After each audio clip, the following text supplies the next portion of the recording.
This talk is about the number of poles in an electric machine. It's a personal view. Although it is generously hosted by JSOL, it does not represent JSOL in any way. In these videos, I don't use animation or colored lights. I'm trying to encourage calm reflection on rather abstract topics, even though this is a very practical subject. And of course, I think it's important to enjoy the rich language of our subject. The number of poles in an electric machine. This means, of course, the number of magnetic poles, or north and south poles.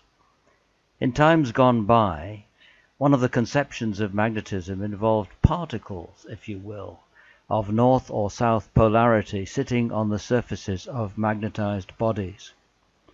What was remarkable was that the numbers of north and south poles were always equal, and it was impossible to find an isolated pole of either polarity.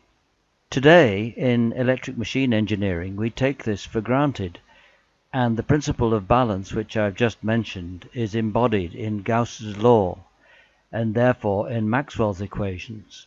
So we tacitly assume that finite element programs like JMAG include that principle in doing what they do, and no questions are asked.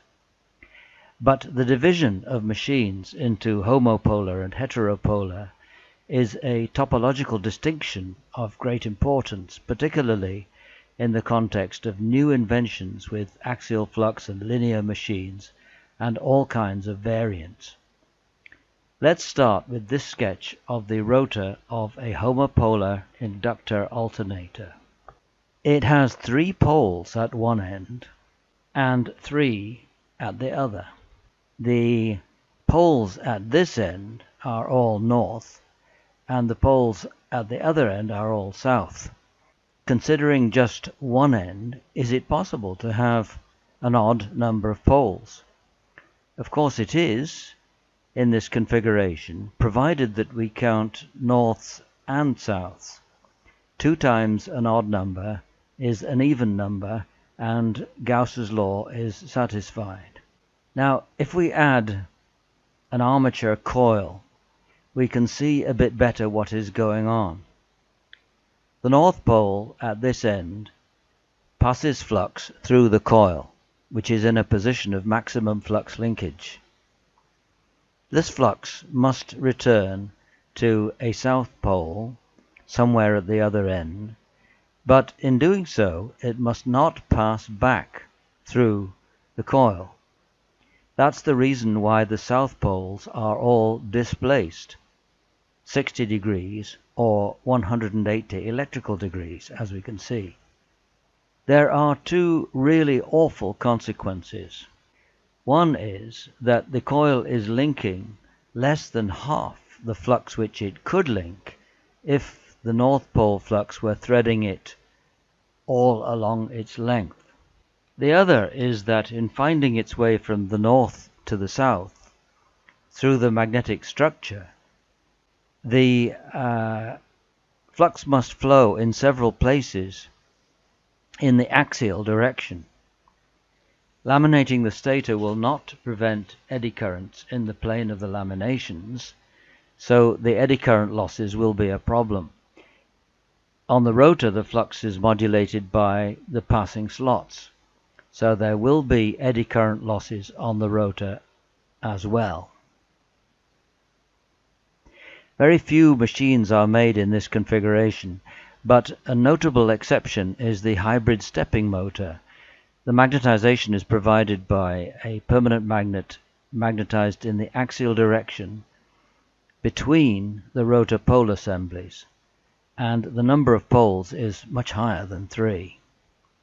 Historically, the 2 ends of this rotor were brought together in an imbricated structure, 2 of these.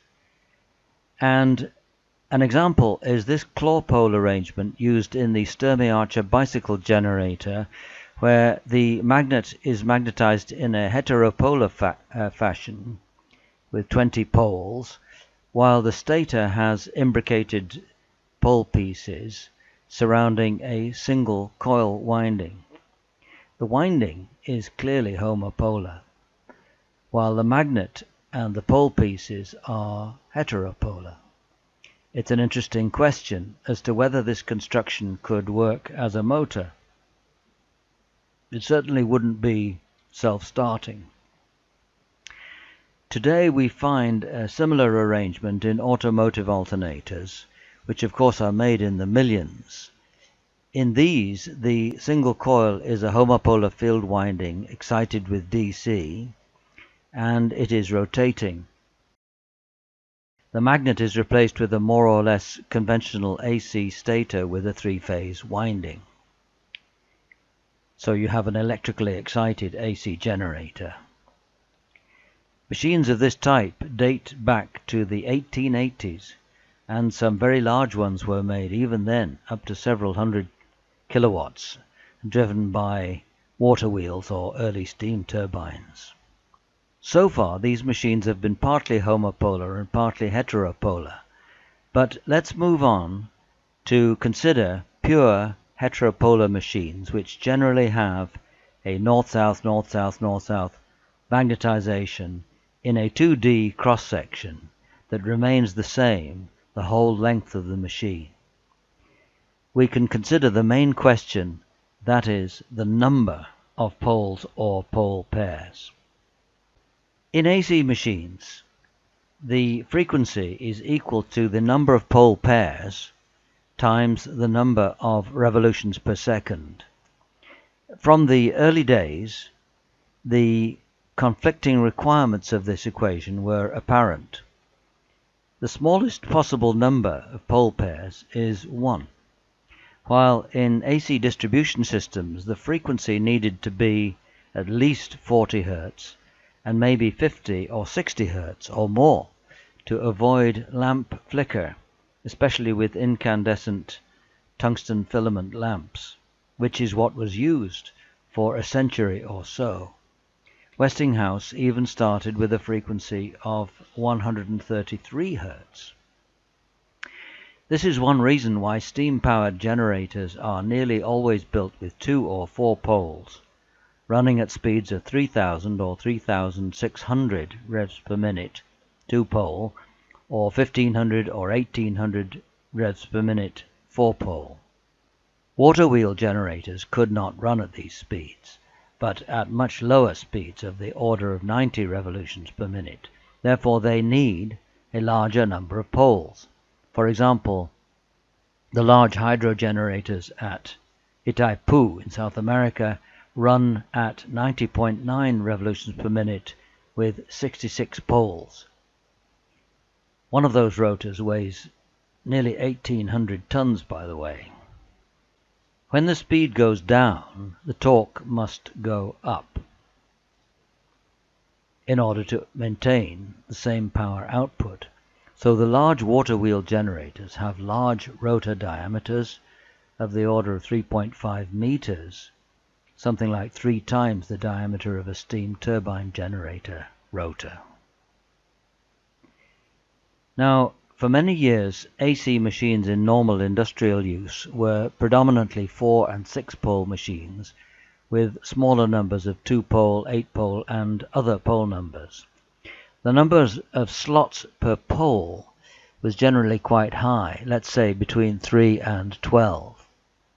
So, for example, you might find a domestic refrigerator induction motor with 2 poles and 24 slots, 12 slots per pole. In larger polyphase machines, 4 poles and 36 slots was a popular combination, having 9 slots per pole.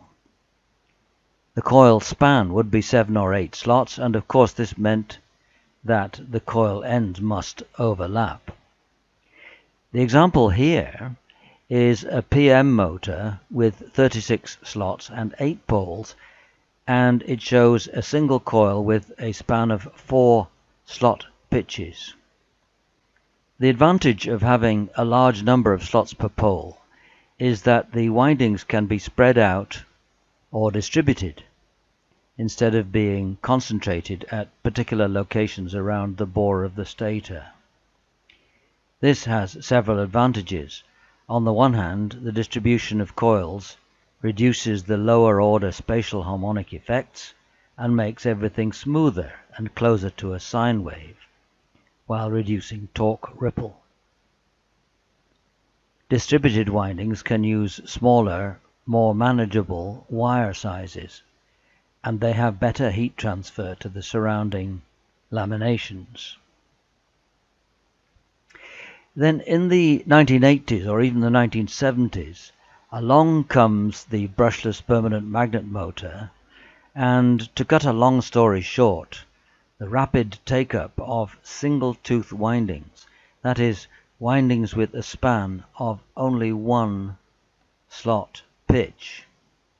Some of these windings are non-overlapping, and of course the bulk of the end windings is greatly reduced. This helps to reduce the overall length and the copper losses while improving the efficiency.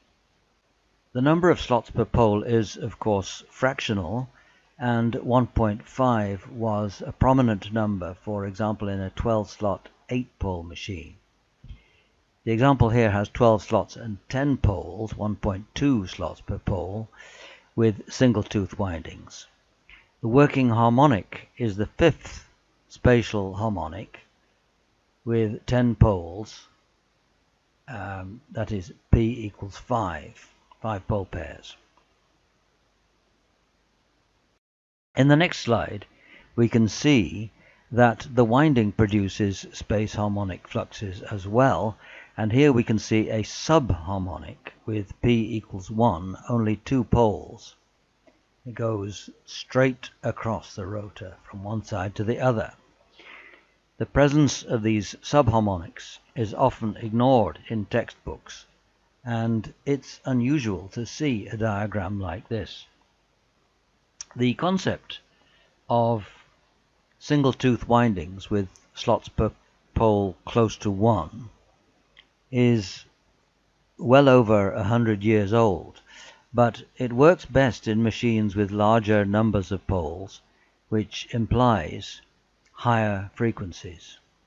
Therefore, in larger sizes, there would have been trouble with core losses because of the higher frequencies involved. Of course, in the old days, inverters were not widely available as they are today, and the question didn't really arise. Now, I would like to take a look at all this from an idealized theoretical point of view. Here we see the magnetic field produced by a sinusoidally distributed current sheet winding here in the middle. The current flows in the axial direction, and it is sinusoidally distributed around the circumference of the winding with 2 poles. There are no end effects, no slots, no salient poles, and no magnets. There is also no iron. So the field spreads out, and it is not confined to a magnetic core. Outside the winding, it attenuates as 1 over r squared, where r is the radial coordinate. Inside the winding, it attenuates as 1 over r to the power 0, which means no attenuation at all. The interior field is uniform. We can see not only the flux lines, but also the equipotentials, which intersect the flux lines orthogonally, forming so-called curvilinear squares. These figures were produced analytically, and it is unusual nowadays in finite element calculations to see the equipotentials. They're not really necessary, and in saturable materials with complex boundaries, the orthogonality is lost, and the picture would become messy if we plotted both sets of lines. So here is the simpler picture of just the flux lines, 2-pole and completely air-cored.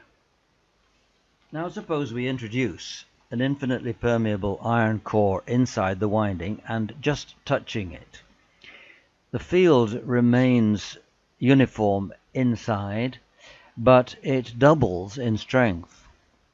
Why only a doubling when the permeability is so high. The iron core relieves the need for magnetizing force H in only half the magnetic circuit, the part on the inside, hence the doubling. This sounds casual, but in fact it's mathematically rigorous. Next we see an infinitely permeable iron core surrounding the winding with air inside. Again the field inside remains uniform, while again it doubles in value. The big difference this time is that the flux is confined to the stator core. It no longer spreads out through the surrounding space. Finally, we have iron cores both inside and outside. The field is 15 to 20 times what it was in the purely air-cored case. Why not more? The answer is the air gap. With infinitely permeable cores or cores of very high permeability, the air gap absorbs almost all the magnetizing force of the winding, the H required to produce a given flux density B. In an induction motor, this H must be supplied by the ampere conductors of the stator winding. Now let us go through the sequence with a 4-pole winding, P equals 2. Here it is, purely air-cored with both the flux lines and the equipotentials. And in the next slide we see just the flux lines. The interior field is no longer uniform. It decays on the inside with R, while on the outside with 1 over R cubed. Thus on the outside we see a much more rapid attenuation than in the 2-pole case. On the inside, the flux density at the axis is 0. Next we see the sequence with an iron-cored rotor, an iron-cored stator, and finally with both rotor and stator cores. Again, the flux is confined to the stator core. But now it is divided into 4 packets instead of 2, and accordingly in the circumferential direction the cores are carrying only half as much flux as in the 2-pole case. Therefore the radial thickness of the cores can be reduced. On the stator this is good for heat transfer, while on the rotor it makes space available for the shaft, which is not laminated and may have poor magnetic properties, so it is as well to keep it away from high flux densities. On the other hand, the number of ampere conductors available to drive the flux across 2 air gaps is only half what it was in the 2-pole case. To maintain the same flux density levels, the magnetizing current has to increase, and this is one reason why the power factor of induction motors tends to decrease as the pole number increases. We can also imagine that in a real motor, the end windings are much less bulky than in the 2-pole motor because the coil span is only half. Of course, with twice the number of poles, the speed will be halved if the frequency remains the same. Nowadays, inverters are often used to supply frequencies higher than 50 or 60 Hertz, so there is no problem getting a 4-pole AC motor to run at 3000 or 3600 revs per minute or even higher. For variable speed drives, this is a good solution with high power density. The story continues with 6 poles, flux lines and equipotentials, and with 12 poles. Notice how the flux-free zone appears in the center of the rotor as the pole number increases. Also, the attenuation on the outside is very rapid, and the field is confined to a narrower and narrower annulus. In very large machines, the center can be left out of the rotor, not completely, but replaced by a spoked structure like a cartwheel to reduce weight and inertia. Field configurations like these are sometimes magnetized with Halbach arrays to reduce the need for magnetic iron and to reduce the spatial harmonics in the flux distribution. Finally, let's put them all together with the addition of a 24-pole machine at bottom right. All these machines have iron-cored rotors and stators. Now, all the arguments we've made up to here continue to hold throughout this series. We can see the effect on the ratio of rotor and stator diameters, the so-called split ratio. With a larger pole number, the stator yoke can become radially thinner, so the rotor diameter can be increased with the same flux densities, and this provides a natural increase in torque.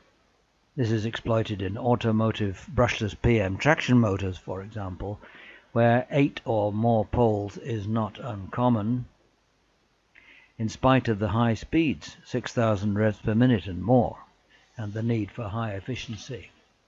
Now, we might think that these theoretical models are too idealized to be of much practical use, although we have certainly drawn some practical lessons from them.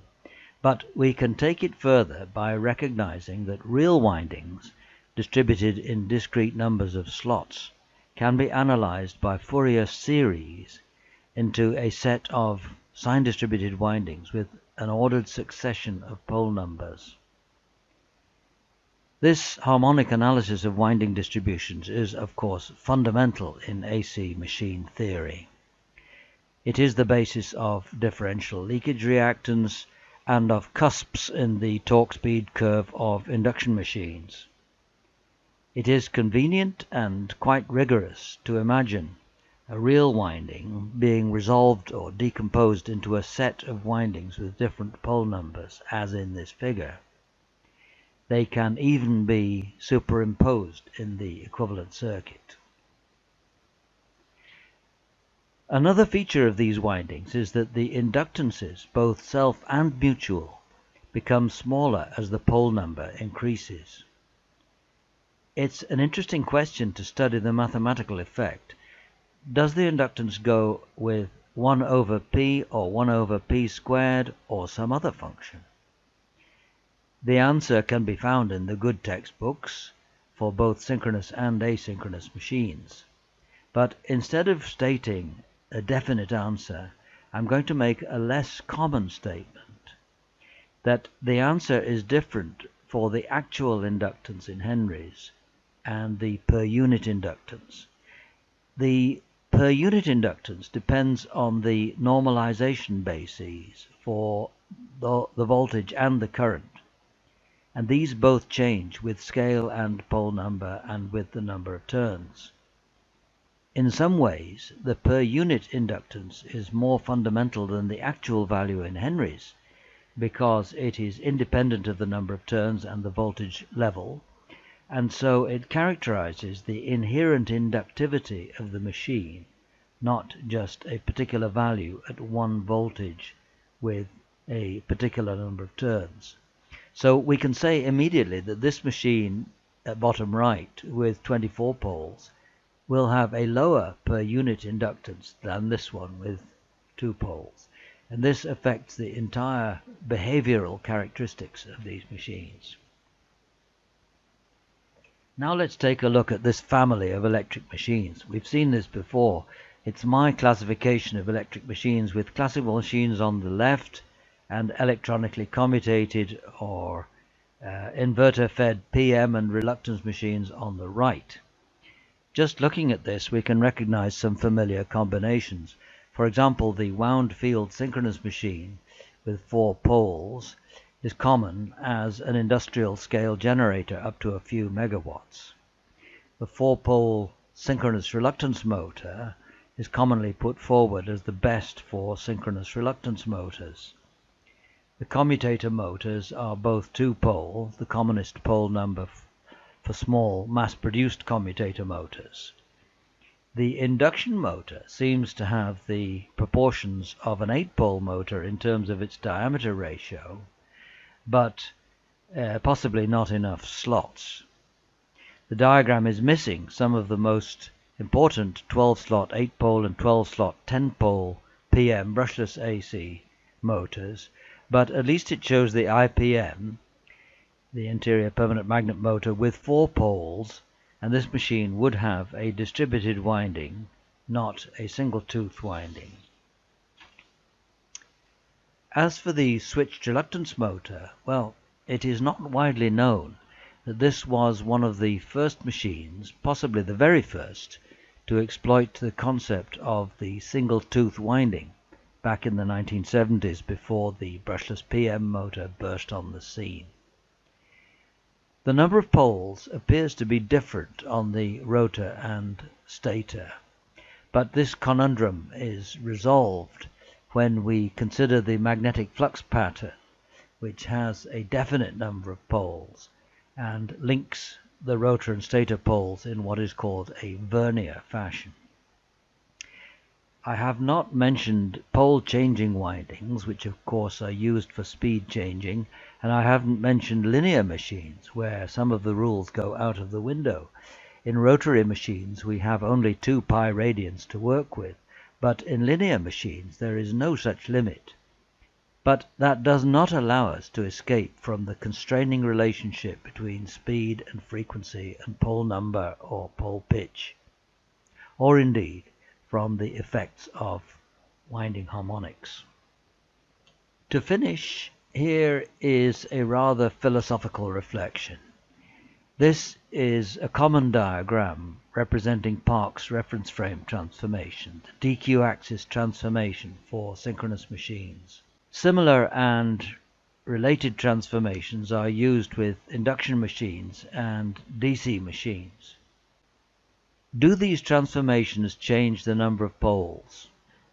No, they don't, but they often hide the number of poles by working in electrical degrees. What they do is to change the apparent numbers of phases, and certainly they alter the apparent motion of the coils by casting them in different reference frames, which may be rotating or stationary. So what I want to say is that highly theoretical analysis by these methods can sometimes take our focus away from the important fundamental influence of the pole number, which is so important to the designer. Here's my bio and references, and thank you for listening.